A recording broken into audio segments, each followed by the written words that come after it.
seeing disabled people just as monsters. This is the reality I grew up with. Then I was being bullied by being ignored. Why weren't there any disabled characters in my Sesame Street? What do you want kids to take away from seeing a character like Elin on TV?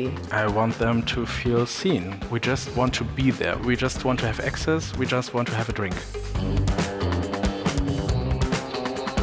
Freaks No More.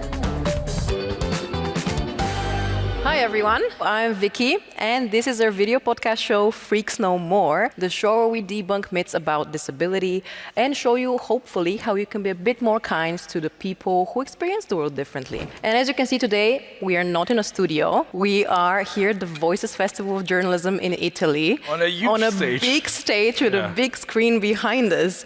And it's our very first recording in front of a live audience. So thank you for being here. Our guest today is someone who makes sure that more people can be seen and represented in the stories that we see on our screens every day. He's born with a physical disability and uses his personal and professional experience to push for better representation and inclusion in the media. You're the diversity manager of the German broadcaster NDR, and you helped create Elin, the first character with a disability in the German version of Sesame Street. So I'm very happy to welcome René Schar. Hi, René.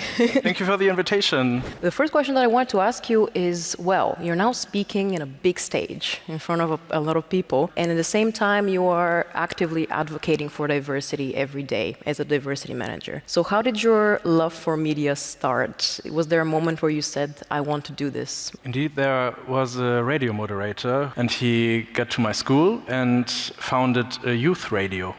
And this is how I started becoming a member of the media family.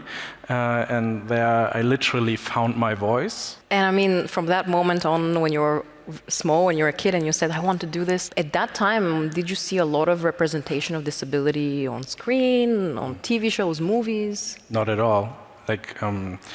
If you remember the whole Star Wars trilogy, the James Bond villains, horror movies, these are all examples of stereotypes of disabled people, visibly disabled, scarred people who are so angry that they want to see the world burn. This is the reality I grew up with, seeing disabled people just as monsters and freaks. And freaks, yes. And now, how has it changed? I mean, you helped create Elin, the first character with a visible disability on Sesame Street, so you actively want kids to see themselves represented on screen accurately. So do you think it has changed, and how it has changed? Disability mainstreaming is the goal, so that we normalize being disabled and not being othered anymore. And oftentimes we get reduced on our disability. Yes, we are disabled, and I identify myself as disabled, but it's just one part of life. And I'm also creative or sporty or, having blonde hair or red hair, brown hair.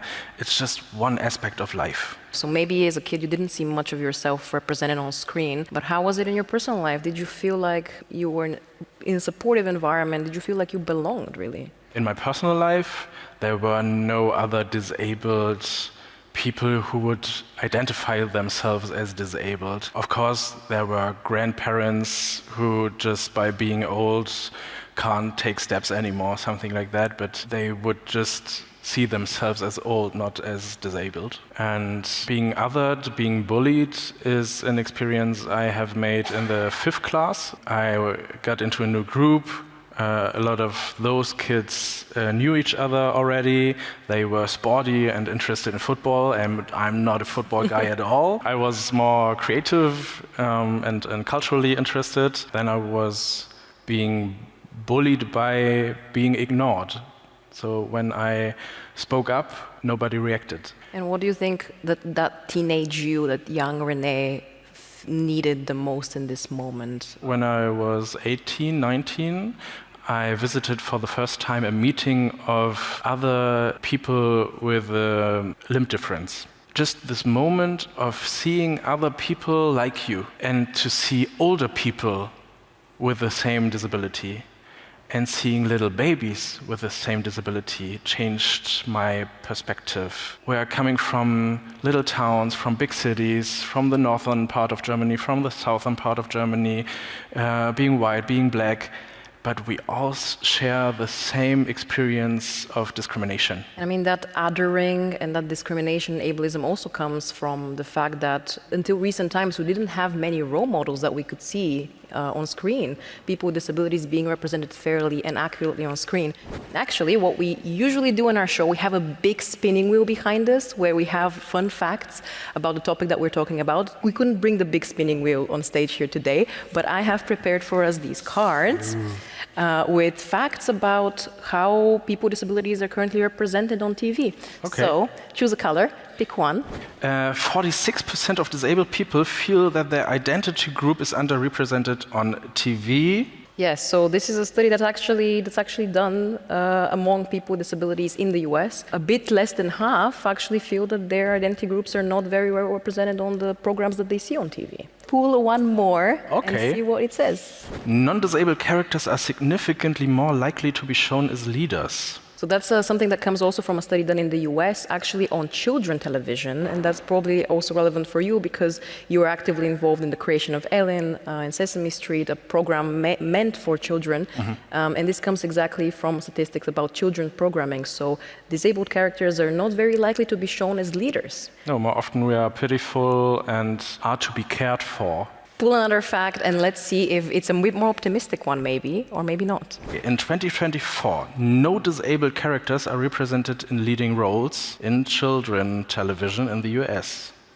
Well, that's not a very optimistic one either, so yes. No one, not a single. Not a single one, yeah. What you're doing with Elin is very different, actually. Can you tell me a bit more about how Elin started as an idea? Because you helped co-create it. I just had these thoughts about feeling lonely, thought about my childhood, and thought about Sesame Street because it's the one children's television show which I grew up with, so it's very dear to my heart. And I thought about why weren't there any disabled characters in my Sesame Street? And the next thought was, wait a minute, Sesame Street. I can do something about this. I can do something about it because these are my colleagues at NDR, because my corporation is responsible for the German version of Sesame Street. So I called them and asked if we want to talk about the representation and the diversity of the Muppets, of the puppets. And was everyone on board with the idea and was like, great idea, let's do it? Or did you kind of... They were confused because the first response was, sure, we could talk, but what do you want from us? Our Muppets, they are red, green, yellow, orange. We are colorful.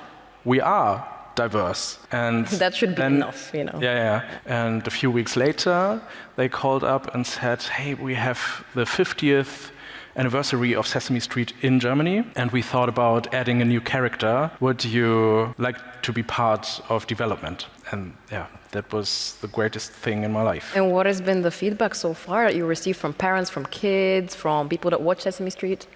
Oh, it was a love storm. It was a candy storm. I received a message from an older lady who didn't want to identify herself as disabled because she feared to be pitied and feared the stereotypes. And through Elin, she found the courage to apply for this card, for this official acknowledgement by state that you are disabled. And I personally received so many messages of kids, of parents who feel seen. I know that there are at least 5 other aliens in Europe who really exist and are using a wheelchair. So they feel represented by having a sister on television. And what you do with Elin is absolutely beautiful. You actually encourage kids to see themselves as who they are on screen. What a lot of people don't get about disability, people might think it's so far away from them, from their life. But the reality is, any one of us really can become disabled at any point. Over, I guess, 95% of disabilities you get in the course of life because of you getting older, because of incidents or illnesses. And you mentioned to me actually something that affected you a lot. Your mom became disabled after an accident. Yes. Can you share a bit more about that? What happened and how did it really affect you? I'm being born with a limb difference and thought before this accident that I knew everything about disability.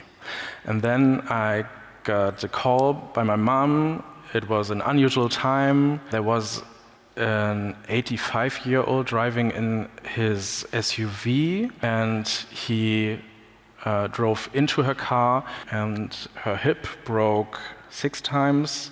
Every ligament in her right leg ripped apart. First of all, thank you a lot for sharing that story, because it's something really brave to reveal about you, your mom, your personal life. I'm wondering after that, your realization maybe that, wait, you were born with a physical disability, but someone can actually become disabled. Any one of us can become disabled through, for example, an accident. How did you feel like people reacted to you and your mom? So fast forward, 5 years later, she lives, she has a beautiful life, she can't work anymore, she uses a walker.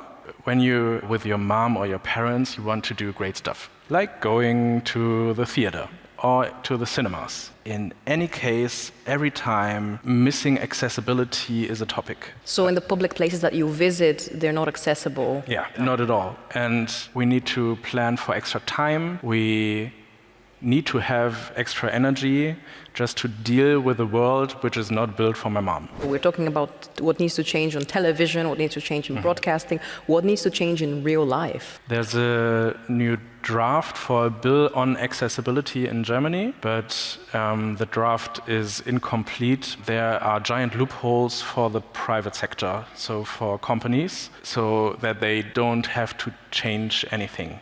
We just want to be there. We just want to have access. We just want to have a drink.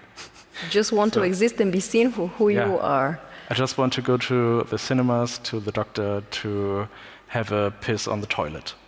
So I started a petition for this reason, and I started it a week ago, and now we're at over 30,000 signs. Congratulations. Maybe a round of applause for that, because it affects really, that is how people like René can affect their lives daily, you know, through protesting, through advocating for rights, and through seeing injustice and actively working for it.